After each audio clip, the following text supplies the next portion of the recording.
Kyle Pitts. I don't even know how I feel, Michael, about calling him former Florida Gators tight end Kyle Pitts, because no disrespect to the position, I feel like it kind of does him a bit of a disservice. Like, Kyle, again, you're classified as a tight end, and that's great, but is that how you would describe if you had to invent a position? I called you Weapon X. If you had to invent a position designation for yourself, what would you call yourself? You good with tight end, or should it be something a little more broader and representative of your skill set? I would just say probably a hybrid tight end. You know, being able to do everything on the field, being able to be in line, hipped off, backside playing receiver in the bunch, outside. So just hybrid means just everybody, everywhere. I think. How about Michael Holley? How about problem? How about we just say problem? We're just gonna say Kyle Pitts. Okay. Problem. You know what I mean? Okay. But see, they got to know that can be misinterpreted too. So you got to make sure that people understand the context. I'm wondering though, right. Kyle, like you see somebody like you, and you go back, you tell these grade school stories or these Pee-wee stories. Hey, this guy was always fast. He was a running back. He was a wide receiver. How did you, with your speed and your skill set, how did you wind up playing tight end in the first place? Because usually coaches are trying to redirect you somewhere else. How'd you wind up at the position? It's a great question. That is a great question. I would say around 2015, 16, that was the year Kelsey, Kittle, Waller, all those guys started to, make the position relevant. So I would say my dad I was playing quarterback at the time, and I was like quarterback and linebacker. So my dad gave me the idea. He was like, we both kind of agreed, I'm not a quarterback. I'll never be a quarterback. So he was like, just try out tight end. You like to score and you like the ball in your hands and block. So, in a couple of years, you'll see what I'm talking about. But at first, I didn't understand it. But, it all came to fruition. He was pretty spot on with everything. Oh, wait, but there's more to the story than that. Wait, shout out to Pops, but there's more to the story than that, as I understand it, Kyle. Because, and I know, listen, you're a nice, humble young man, but, we just got finished talking about Michael Jordan and the legend of Jordan being cut from varsity in high school. You were in high school, and as I understand it, correct me if I'm wrong, but as I understand it, when you were in high school, you were playing quarterback, and you said you wanted to play tight end. Your coach at the time asked you to get into a three-point stance and said you'll never play tight end, and then you transferred. So if you'd have listened to your coach, you may not be sitting here right now. You went to another school and had to play tight end in high school, correct? Yes, sir. Yeah, I mean take us through that process. That happened my sophomore year. It was kind of the end of the year, and I knew we weren't, going to get far. So I was like, we might as well try something new.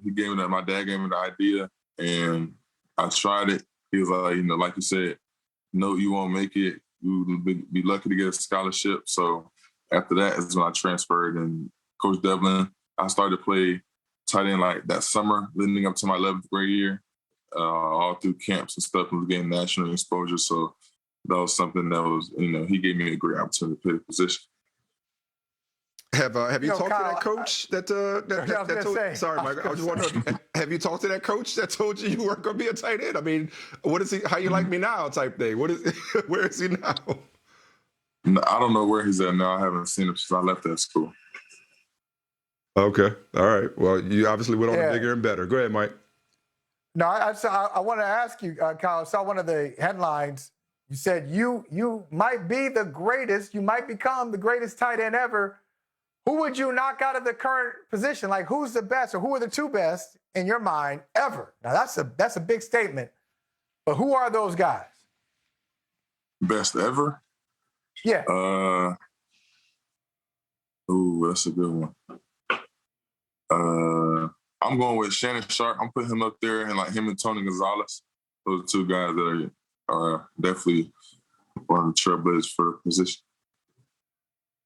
I'm sure the other 84 doesn't mind that. That 84, Shannon. I think he had a 96-yard catch and run when he was with the Ravens. against the Raiders, I want to say it was, in my mind's eye is correct. So absolutely, there's a hell of a lot of Shannon Sharp and more in your game. Jerry Rice used to catch bricks to strengthen his hands. I would love to know, Kyle, what is your secret to your hands to have 66 targets this past season, and that was the most by any Power 5 player to not record a single drop. So how have you developed your hands to be so sure?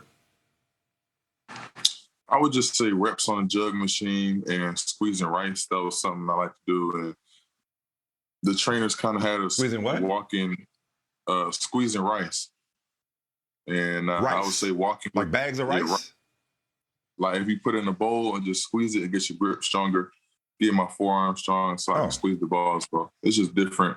Like reverse curl with your with the bar behind you. Like it's your forearms pretty big. That's good. So I actually may try that after the show, Kyle. See how it works. You know what I mean? Don't sleep on me. Don't sleep on me. I might have a little something there. Yeah. No, you should. You should sleep on me. I want to tell you, you were on with our colleague, our Peacock colleague, Rich Eisen, on Monday. And Eisen, he fancies himself as a guy who runs a 40 every year. His number is pretty pitiful. But he's telling me, a guy who runs probably like a 6-something, he told me, he said, hey, Kyle Pitts was zigzagging. It wasn't even his best time. If he had run straight ahead, he would have had a better time. Do you agree with that? Like your 40 time was blistering, got a lot of attention. How about your 40 technique? Do you look at it and say, I could have been better than that? Definitely. On the first rep, I kind of had a long blink, which caused me to, I was trying to keep the hash as my landmark. So I stepped off, and that kind of made me change my route. But second time I got it, all the jitters were out, and that's when I ran straight and I ran a faster time. So we know you can run. We know you can catch. We know you got the receiving part now. What kind of a blocker are teams going to be getting when they get Kyle Pitts? Where is that when it comes to your skill set? Somebody that's gritty, being able to, with me not weighing 260 my first year, being a prototypical, like how some of those guys are, but me just coming in and my body striking people, showing them, all right, he got a little fire behind him. Just someone that's I would just say aggressive, scratchy, competitive every play. So you would say you're more of a complete tight end than maybe people recognize on the surface? I would definitely agree with you on that one. That's what I kind of wanted to have that label once I left college, and going to my sophomore to junior year, that's what I knew I wanted to be a all-around complete tight end in order to become a top 10 pick or, number one at my position. The draft process this year is different for obvious reasons. You have a lot of virtual stuff. You have not that much travel. You have personal pro days, a little different than the combine from years past. Is there something that you like about the process that maybe surprised you? And on the flip side, is there something about the draft process that you look at it and it's a little bit annoying? Just tell us about that. What do you like? What don't you like about this process? What I like, I would just say like the relationship, just meeting the people training. I was training out in California, just meeting a bunch of new prospects. What I don't like, I wouldn't say I don't necessarily don't like anything. I just, take everything, and if I do not like it, I feel like it'll be a lesson. So it's nothing that I specifically don't like, but everything's pretty cool. It's a good perspective. Kyle, you may be too young to remember this, but Michael, you remember this. You remember when the Dolphins, when Cam Cameron, when they drafted Ted Ginn, and he said, we're not just getting Ted Ginn, we're getting his family. And people, clowned him for that, because, they didn't work out. The pick didn't work out, and they didn't win a lot of games in Miami. But I bring that up, Kyle, because I'm just curious, I asked you what kind of blocker you are, the complete tight end. What kind of person would a team be getting in the draft? And I'd love to know more about your family. You mentioned your dad directing you to play this position. what kind of person is Kyle Pitts? Because we all see the freak. We all see the freak athlete. What kind of person, teammate, and what kind of family do you have and support system do you have that you're bringing with you to the NFL? I feel like I have a great support system. Mom, dad, sister. Just being able to have those around, my immediate core around me when times get hard. Being able to call on them and shut the world out. That's someone that they're getting in. I'm just cool, laid back, kind of off the field, listen to old school music and just relax. Nothing too crazy. What's old school music to you, youngster? I was going to say, you got our attention. What is your definition of old school music? Come on now, let's do it. Let's do this now. Let's do this. I'll say Anita Baker, Teddy Pendergrass, Luther Vandross, Maxwell. Oh, there we go. Oh, yeah. Oh, okay. Shout out to your parents. A, you were raised right. B, right. Okay. Like, complete player right here. Wow. Okay.